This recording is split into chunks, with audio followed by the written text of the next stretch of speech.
Indo-British Advanced Pain Clinic, Noppimayam, Surgery Duram. For appointments, 9155515563. Welcome to Hydream. It's me Anusha Kumal. ఇవాళ మన guest VV Srinivas గారు, certified career analyst and counsellor మనతో పాటు ఉన్నారు. వారితో మాట్లాడదాం. నమస్తే సార్.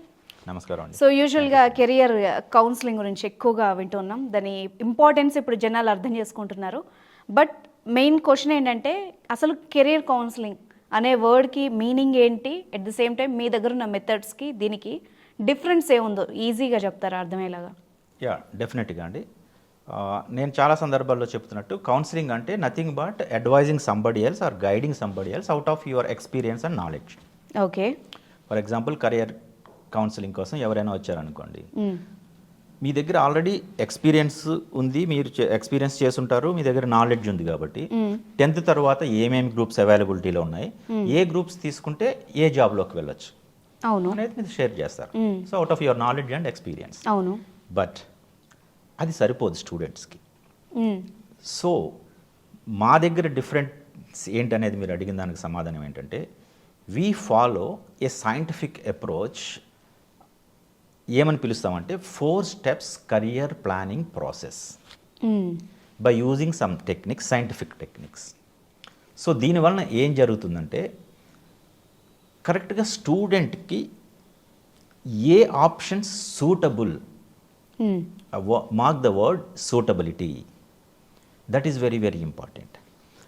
ర్యాండమ్ చాయిసెస్లో ఏం జరుగుద్దంటే, ర్యాండమ్ చాయిసెస్ ఎప్పుడూ కూడా మీకు బేస్డ్ ఆన్ ద పాపులారిటీ కానీ బేస్డ్ ఆన్ ద డిమాండ్ కానీ మనం చూస్ చేసుకుంటూ జరుగుతుంది. ఎందుకంటే ఎంపీసీ అనేది ఫర్ ఎగ్జాంపుల్ పాపులారిటీ ఉందనుకోండి. అసలు ఎంపీసీ ఎందుకు పాపులారిటీ ఉంది, దాని related jobs, for example IT sector అనేది ఇప్పుడు వెరీ పాపులర్.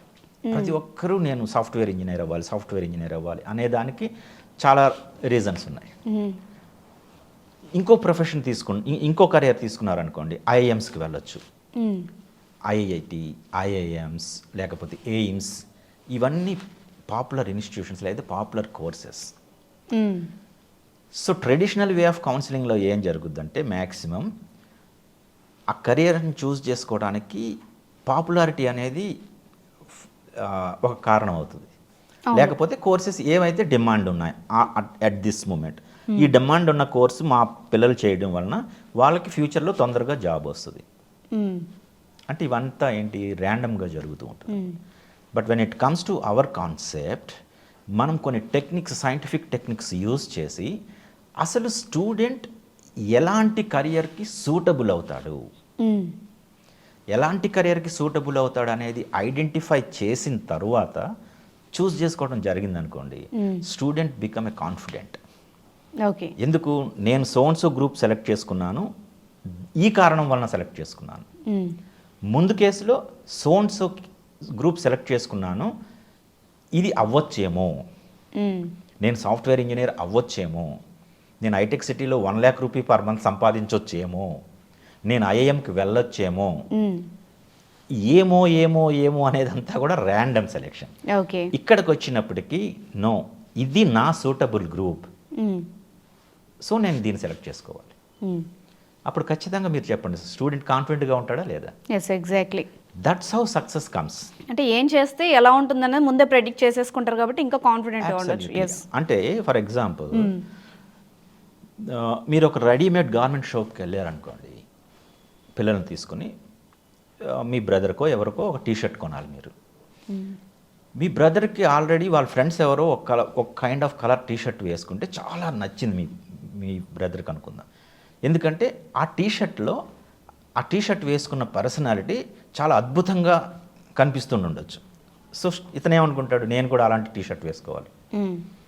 సో మిమ్మల్ని అడుగుతారు, మీరు షాప్కి తీసుకెళ్తారు. షాప్లో వరుసగా టీషర్ట్ నెంబర్ 1 2 3 4 5 6 7 8 ఉంటాయి. షాప్లోకి ఎంటర్ అయ్యగానే వీడు ఈ కలరే కదా అడిగాడు, ఈ కలర్ ఉంది కదా అని ఇట్లా పిక్ చేస్తాం మనం, చేయం కదా, చాలా ఎక్సైజ్ చేస్తాం అక్కడ. అవును. సో ఆ ఎక్సైజ్ అంటే ఏంటి, నీకు అసలు ఏ కలర్ సూట్ అవుతుంది, నీకు ఏ సైజ్ ఫిట్ అవుతుంది, ఆ ఫిట్ అయిన దాంట్లో నువ్వు నీ అపిరెన్స్ బాగుంటుందా లేదా, ఇవన్నీ చేస్తావా లేదా? అంటే ఏంటి, సో టీ షర్ట్ నీకు సూటబులా కాదా అనేది టెస్ట్ చేస్తున్నావా లేదా?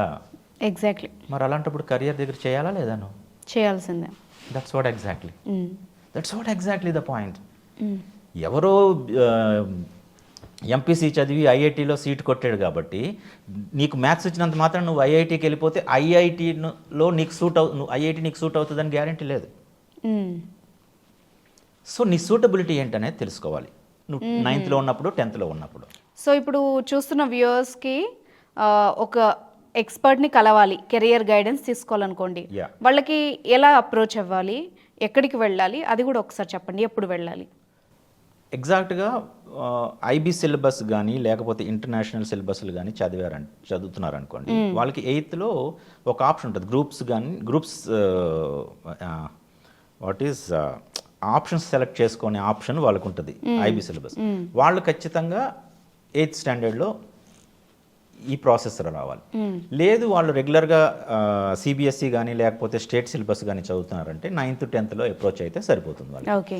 ఎందుకంటే ఎనీవే సిబిఎస్ఈ వాళ్ళు స్టేట్ బోర్డు వాళ్ళు వాళ్ళ కరికులంలో ఉన్న అన్ని సబ్జెక్ట్స్ ఇంచుమించుగా చదువుతారు కాబట్టి వాళ్ళు direct focus only 11th standard ఇంటర్మీడియట్లో ఏం గ్రూప్స్ తీసుకోవాలనేది మాత్రమే ఉంటుంది. కాబట్టి ఈ 2 గ్రూప్స్ స్టూడెంట్స్ 9th 10th ఖచ్చితంగా ఈ ప్రాసెస్ త్రూ అవుతేనే వాళ్ళకి ఒక క్లారిటీ వస్తుంది. ఓకే. లేదనుకోండి ఖచ్చితంగా ర్యాండమ్గానే ఉంటుంది. కొంతమందికి క్రికెట్ అంటే చాలా ఇష్టం ఉంటుంది madam. They want to become a cricketer. వాళ్ళు బాగా ఆడతారు కూడా. వాళ్ళు బాగా క్రికెటర్ ఆడినంత మాత్రాన cricket can not be their career option. Yes. దానికి చాలా బ్యాలెన్స్ అవ్వాలన్నమాట. ఇవి తెలియదు. ఇవి తెలియక నేను క్రికెట్ బాగా ఆడతాను కాబట్టి నేను టెండూల్కర్లా క్రికెట్ ఆడదాం అనుకుంటారు. లేకపోతే పేరెంట్స్ కూడా మా వాడు క్రికెట్ బాగా ఆడుతున్నారు కాబట్టి స్పోర్ట్స్ అనేది ఒక కెరియర్గా చూస్ చేసుకుందాం అని. దానికి కూడా ముందు తెలియాలి. ఆ క్రికెట్ ఆడడం అనేది ఓన్లీ వాడికి ఇంట్రెస్టా లేకపోతే కెరియర్ ఇంట్రెస్టా? ఓకే. చాలామంది అదే అనుకుంటారు. I want to become A doctor అనేది వాడికి 8th లోనో 9th లోనో 10th లోనో ఎందుకు వస్తుందంటే ఆ థాట్ ఎవరినో చూసి ఇన్స్పైర్ అవుతారు. లేకపోతే వాళ్ళ ఫ్యామిలీ మెంబర్స్లో ఎవరో డాక్టర్స్ అయ్యి ఉంటారు. లేకపోతే సొసైటీలో డాక్టర్స్గా చాలా గొప్ప పేరు తెచ్చుకున్న వాళ్ళని చూసి నేను కూడా ఇలా అవ్వాలి, నేను కూడా ఇది చెయ్యాలి. That is not their career interest. The want to become like that as ర్యాండమ్గా. ఎందుకంటే వాడికి ఉన్న ఫేమ్ కానీ లేకపోతే ఆ సొసైటీలో వాళ్ళకున్న పేరు కానీ చూసినప్పుడు వావ్ మనం కూడా ఇట్లా అవ్వాలి. అప్పుడు పేరెంట్స్ ఈ ప్రాసెస్ కనుక ఫాలో అయ్యారనుకోండి, ఇది అతనికి సూటబుల్ కెరియరా కాదా అనేది తెలుస్తుంది. ఓకే. సూటబుల్ కెరియరా కాదా అనేది తెలుసుకోవాలి ప్రతి ఒక్కరు. సో మీ దగ్గరికి ఇప్పుడు స్టూడెంట్స్ వచ్చారనుకోండి, వాళ్ళు ఒక కైండ్ ఆఫ్ కన్ఫ్యూజన్ స్ట్రెస్లో ఉన్నారనుకోండి ప్రెసెంట్. ఎందుకంటే వాళ్ళకి ఇప్పుడు మీరు చెప్పినట్టు రకరకాల ఆప్షన్స్ ఇంత మైండ్లో పెట్టేస్తారు, అడ్వైజెస్, ఆప్షన్స్, కన్ఫ్యూజన్. వాళ్ళని ఆ కన్ఫ్యూజన్లోంచి క్లియర్గా ఎట్లా బయటపడేస్తారు మీరు? Simple. There is a small assessment, psychometric assessment అంటారు. ఈ సైకోమెట్రిక్ అసెస్మెంట్ ఏం చేస్తుందంటే స్టూడెంట్లో ఉన్న మల్టిపుల్ డైమెన్షన్స్, ఫర్ ఎగ్జాంపుల్ ఇందాక నేను చెప్పాను కదా 4 steps కెరియర్ ప్లానింగ్ ప్రాసెస్ అంటారు దీన్ని. స్టెప్ నెంబర్ 1లో సెల్ఫ్ అవేర్నెస్, స్టెప్ నెంబర్ 2లో exploration, step number 3 identification, step number 4 execution plan or else action plan. Step number 1 సెల్ఫ్ అవేర్నెస్లో స్టూడెంట్కి ఉన్న multiple dimensions like personality types, career interests, career values and motivators, learning style, skills and abilities, వీటన్నింటినీ identify చేయడం జరుగుతుంది through that assessment. In turn this particular 5-dimensional assessment or 5 dimensions try to align to their suitable career options. ఇందాక నేను step number 2 చెప్పాను, ఎక్స్ప్లోరేషన్లో ఏం జరుగుతుందంటే we have thousands of occupations. ఈ occupations ప్రతి దానికి ఒక నేచర్ ఉంటుంది. అంటే మనం చేసే ప్రతి జాబ్కి ఒక నేచర్ ఉంటుంది. This is very very important. మనం యాజ్ ఏ పర్సన్ మన సూటబుల్ అవ్వాల్సింది ఈ వర్క్ నేచర్. సపోజ్ ఇంజనీర్ అన్నారనుకోండి, అందరూ ఏమనుకుంటారు, I want to become an engineer. కానీ under engineering there are so many work natures, different work natures ఉంటాయి. ఈ వర్క్ నేచర్ ఏంటనేది తెలియాలి, నీకు సూటబుల్ అయ్యే వర్క్ నేచర్ ఏంటనేది తెలియాలి.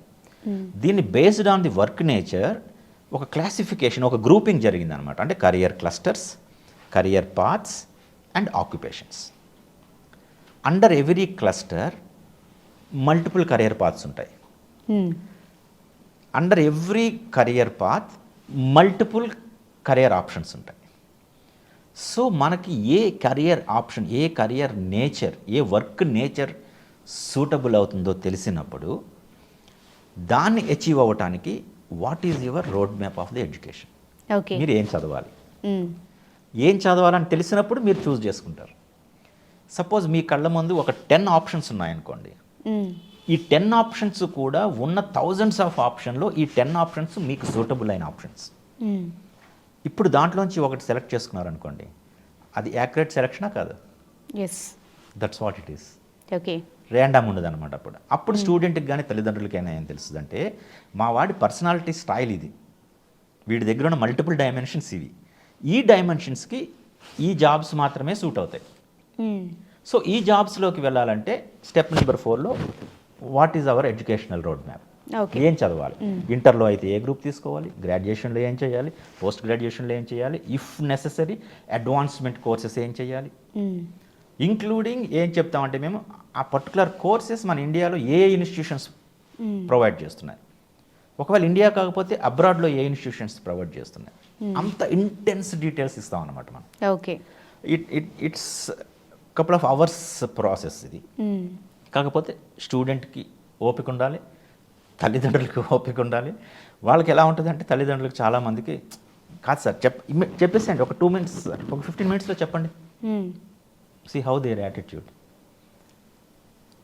రోజులు తిరిగి స్కూల్ సెలెక్ట్ చేస్తావు, గంటలు కష్టపడి సంపాదిస్తావు పిల్లల కోసం, కానీ పిల్లలకి ఏ సూటబుల్ కెరీర్ ఆప్షనో తెలుసుకోవటానికి ఒక 4 hours స్పెండ్ చేయడానికి తల్లిదండ్రులకు టైం లేదు. It's very unfortunate. అందుకే చాలామంది పిల్లలు రాంగ్ సెలక్షన్లోకి వెళ్తున్నారు. అందుకే మీరు కొంతమంది వర్క్ చేసే వాళ్ళని చూడండి, 3 monthsకి 6 monthsకి 9 monthsకి జాబ్స్ మారుతూ ఉంటారు వాళ్ళు. చూసారు చాలామంది. అవును, ఈ ట్రెండ్ మనకి సాఫ్ట్వేర్లో ఎక్కువగా అనిపిస్తుంటుంది. కానీ దీని వెనక కూడా స్టాట్స్, ఒక రీసెర్చ్ జరిగింది, కొన్ని స్టాట్స్ ఉన్నాయి. వీళ్ళల్లో majority percent of the people ఎందుకు చేంజ్ అవుతున్నారంటే, వాళ్ళకి ఆ కెరీర్ సూటబుల్ కెరీర్ కాదు. ఓకే, పాపం వాళ్ళకి ఇంటర్మీడియట్ 10thలో ఉన్నప్పుడు తెలియక, ఎలాగ తెలుసుకోవాలో తెలియక, ఎవరో చెప్పారని, లేకపోతే వాళ్ళు ఇన్ఫ్లుయెన్స్ అయ్యి ఆ రిలేటెడ్ కోర్సులు చేసి పాపం ఆ రిలేటెడ్ ప్రొఫెషన్లో ఉండి now they are struggling. Okay, as I told you earlier, నేను చెప్పాను కదా 8th class స్టాండర్డ్ నుంచి వర్కింగ్ ప్రొఫెషనల్ అన్నాను చెప్పాను చూసారా. ఆ వర్కింగ్ ప్రొఫెషనల్స్ ఇప్పుడు మా దగ్గరికి వచ్చేవాళ్ళు అందరూ వాళ్ళదే. పాపం వాళ్ళ శాలరీస్ చాలా బాగుంటాయి, వాళ్ళ ఇన్కమ్ సోర్స్ చాలా బాగుంటుంది, but end of the day they are not happy. They are not absolutely happy. వాళ్ళకి తెలియట్లేదు. అందుకోసం వాళ్ళు ఏం చేస్తున్నారంటే, నాకు ఈ కంపెనీలో బాగాలేదు కాబట్టి ఇంకో కంపెనీకి చేంజ్ అవుదాం, అక్కడ బాగాలేదు కాబట్టి ఇంకో కంపెనీకి చేంజ్ అవుదాం. కానీ నువ్వు ఏ కంపెనీకి చేంజ్ చేసినా నీ వర్క్ ప్రొఫైల్ ఒకటే, అది తెలుసుకోలేకపోతున్నారు వాళ్ళు. నీ వర్క్ ప్రొఫైల్ నీ పర్సనాలిటీకి సూట్ అవ్వటం లేదు కాబట్టి యు ఆర్ స్ట్రగ్లింగ్. వాళ్ళందరూ ఇప్పుడు they come back to us. వాళ్ళకి సేమ్ ఈ 4 steps కెరీర్ ప్లానింగ్ ప్రాసెస్ అనేది నేను ఏదైతే చెప్పానో మీకు, అదే ప్రాసెస్ రన్ చేసినప్పుడు by end of the day they are realising, wow, ఇన్నాళ్ళు నేను చేసింది నాకు సూటబుల్ కానీ జాబ్ చేస్తున్నాను నేను. అందుకే స్ట్రెస్, అందుకే బ్యాక్ యాక్స్, అందుకే there is no work life balance, అందుకే there are not happy. Exactly. కానీ ఇదే మీరు 10th classలో తెలుసుకున్నారనుకోండి, ఎలా ఉంటుంది మీ ఫ్యూచర్. That's all. కాకపోతే అన్ఫార్చునేట్ ఏంటంటే, సొసైటీలో అందరూ ఇంక్లూడింగ్ పేరెంట్స్, పిల్లలకి జాబ్ రావడం అంటే మంచి శాలరీ వస్తుందా లేదా, మంచి శాలరీ రాలేదనుకోండి they are not happy. No, మా వాడికి లైఫ్ లేదు, మా వాడికి రాలేదు జాబ్. ఇంకో విషయం చెప్పనా మీకు, ఎవరైతే తల్లిదండ్రులు వాళ్ళ పిల్లలు 10thలో ఉన్నప్పుడు మా వాడు సాఫ్ట్వేర్ ఇంజనీర్ అవ్వాలి, సో అండ్ సో అవ్వాలి అని చెప్పి వాళ్ళ డెసిషన్ మేకింగ్తోనే ఆ గ్రూప్స్లోకి పంపించి ఆ కెరియర్స్లోకి పంపించిన తల్లిదండ్రులు ఇప్పుడు చాలామందిని అడగండి, మీ చుట్టుపక్కల కానీ మీకు తెలిసిన వాళ్ళు కానీ, సేమ్ తల్లిదండ్రులు ఎవరైతే వాళ్ళ పిల్లలు 10th ఉన్నప్పుడు ఎట్లా బిహేవ్ చేశారో చేసి వాళ్ళని నెలకు ₹1,00,000 2,00,000 వచ్చే శాలరీ జాబ్లకు పంపించారో, ఆ జాబ్స్ ఏంటనేది నేను మెన్షన్ చేయట్లేదు, మీకు అర్థమై ఉంటుంది. ఇప్పుడు వాళ్ళని అడుగుతుంటే ఏం చెప్తున్నారు తెలుసా? ఏమోండి మా అబ్బాయి నెలకు ₹1,00,000 సంపాదిస్తున్నాడు కానీ సరిగ్గా నిద్రలేదు సార్, ఎప్పుడు స్ట్రెస్లో ఉంటాడు సార్, వాడికి హెల్త్ బాగాలేదు సార్. కానీ ఇదే పేరెంట్ వాడు 14 years ఏజ్ ఉన్నప్పుడు ఏం ఆలోచించారు? ఎట్లాగైనా వాడికి lakhs of rupees వచ్చే జాబ్లోకి పంపించాలి. లాభం ఏముంది? When you are not happy with the money, ultimately money cannot give you happy.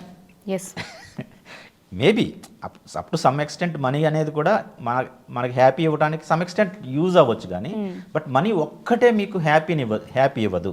Exactly. ఏది హ్యాపీని ఇస్తుందంటే మీకు సూట్ అయిన జాబ్ తెలుసుకుని ఆ సూటబుల్ అయిన జాబ్లోకి వెళ్ళినప్పుడు you are happy. Maybe compare చేస్తే మీ ఫినాన్షియల్ ప్రోగ్రెషన్ అంత ఉండకపోవచ్చు, కానీ అల్టిమేట్గా మీరు హ్యాపీగా ఉండడం కదా ముఖ్యం. Yes, that's how it is. Right. Thank you very much sir.